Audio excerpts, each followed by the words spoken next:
शांतिपुर नामक एक सुंदर गांव था जहां दो बहनें सारिका और प्रिया रहती थीं। बड़ी बहन सारिका बेहद खूबसूरत थी, जिसकी शादी एक अमीर व्यापारी विकास मोन से हुई थी। सारिका अपने पति की धन दौलत और अपनी सुंदरता पर घमंड करती थी। दूसरी ओर छोटी बहन पोन प्रियस को साधारण दिखने वाली थी, लेकिन उसका दिल बेहद दयालु था। उसकी शादी करण से हुई थी, जो एक गरीब मजदूर था। करण की मेहनत के बावजूद उनकी हालत खराब रहती, लेकिन प्रिया हमेशा खुश रहती और ईश्वर की मर्जी मानकर अपने हालातों को स्वीकार करती। दीदी, कैसी हो आप? बहुत दिनों बाद मिलने आई हूँ। हाँ हाँ, आ ही जाती हो मिलने। तुम्हें तो फुर्सत ही होगी। तुम लोग कोई बड़ा काम तो करते नहीं। दीदी, हम दोनों अपनी-अपनी किस्मत का जी रहे हैं। मेहनत से कमाते हैं और खुश रहते हैं। खुश? मिट्टी के घर में, फटे पुराने कपड़ों में और पेट भरने के लिए दूसरों से मदद मांगकर इसे खुश रहना कहते हो? दीदी, खुशी दिल की होती है। आपके पास इतना सब कुछ है, लेकिन आपके चेहरे पर कभी सुकून नहीं दिखता। हमारे बड़े घर में सुकून की नहीं, रुतबे की जरूरत होती है। तुम इसे नहीं समझोगी। रुतबा? किसके लिए दीदी? अपने रिश्तेदारों को नीचा दिखाने के लिए? अगर यह रुतबा आपको अकेला कर दे, तो उसका क्या फायदा? मुझे किसी की जरूरत नहीं। मेरे पास सब कुछ है। नौकर चाकर है, अच्छा घर है। तुम्हें यहाँ बार बार आने की जरूरत नहीं।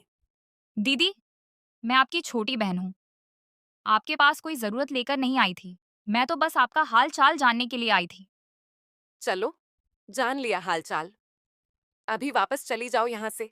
मुझे किसी की मदद की जरूरत नहीं पड़ेगी, और तुमसे तो बिल्कुल भी नहीं। दीदी, क्या आपको कभी महसूस नहीं होता कि रिश्तों की कदर करनी चाहिए? अगर कल को आपको मेरी जरूरत पड़े तो मैं क्या वही करूं जो आप आज कर रही हैं? भगवान आपकी ये बात सच कर दे दीदी। लेकिन याद रखिए, रिश्ते पैसे से नहीं, प्यार से टिकते हैं। प्रिया आंसू रोकते हुए वहां से चली जाती है। सारिका उसे जाते हुए देख लेती है, लेकिन अपने घमंड में कुछ नहीं कहती। आज फिर चूल्हा नहीं जला, घर में खाने को कुछ भी नहीं बचा है।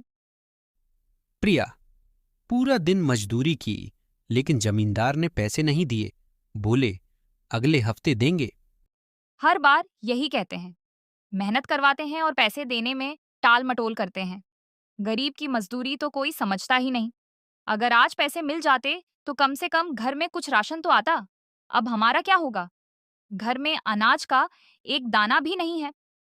पता नहीं प्रिया, मेरी कोशिश तो पूरी रहती है, लेकिन हालात दिन ब दिन खराब हो रहे हैं।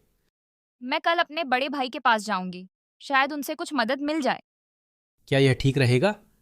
उनके पास जाने से पहले सोच लो। भाई बहन का रिश्ता ही तो ऐसे समय के लिए होता है। मुझे यकीन है वह मेरी मदद जरूर करेंगे। अगली सुबह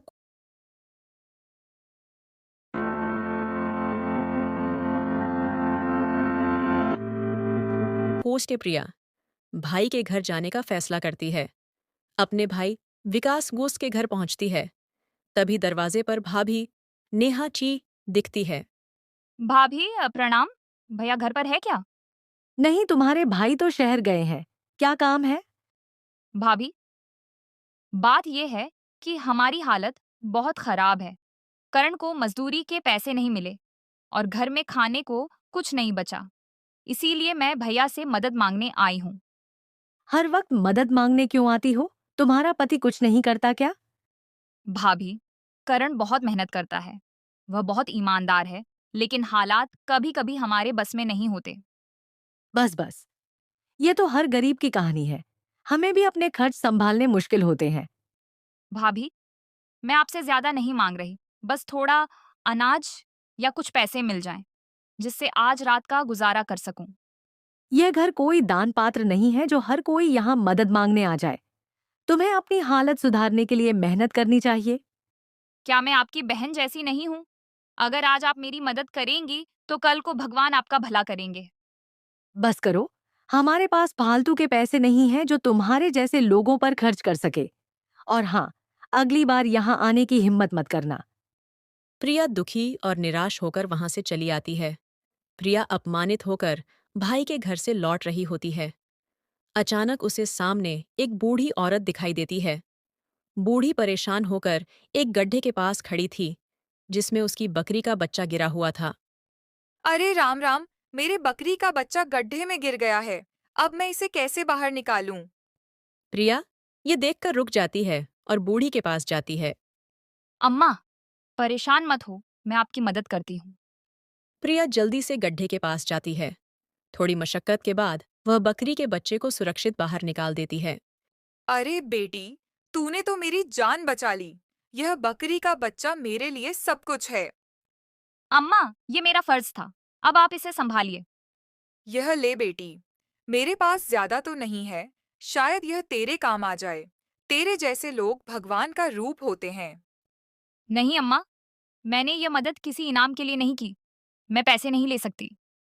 बेटी, इनकार मत कर। तूने मेरे लिए जो किया है उसका कोई मोल नहीं। यह कुछ पैसे मेरी ओर से तुझे आशीर्वाद है। लेकिन अम्मा, नहीं बेटी, इसे रख ले। इसे भगवान का आशीर्वाद समझकर रख ले। प्रिया बूढ़ी अम्मा के दिए पैसे ले लेती है, उसे अपनी पल्लू में बांध लेती है। उसकी आंखों में आंसू आ जाते हैं। वह बूढ़ी औरत को प्रणाम करके घर की ओर चल देती है। प्रिया घर लौट आती है। वह चुपचाप घर में प्रवेश करती है। वह परेशान और थकी हुई दिखती है। कुछ देर बाद कर्ण घर आता है। वह उत्सुकता से प्रिया की ओर देखता है और कहता है, प्रिया, क्या हुआ? तुम्हारे भाई ने मदद की या नहीं? भाई घर पर नहीं थे।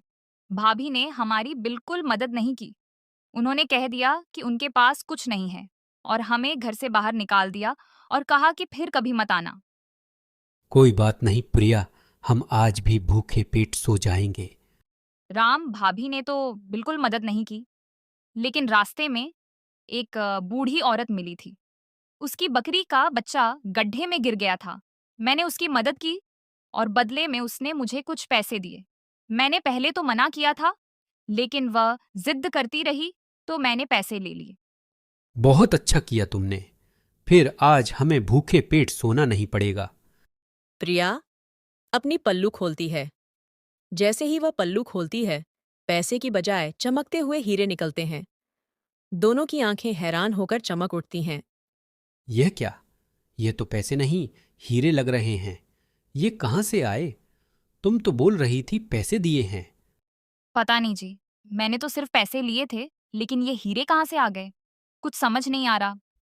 यह तो बहुत कीमती लगते हैं।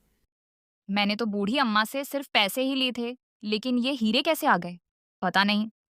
दोनों की आंखों में आंसू आ जाते हैं। वे भगवान का धन्यवाद करने लगते हैं। हे भगवान, आपकी कृपा से हमको इतनी बड़ी किस्मत मिली। हम आपका यह आभार हमेशा याद रखेंगे। कुछ दिनों बाद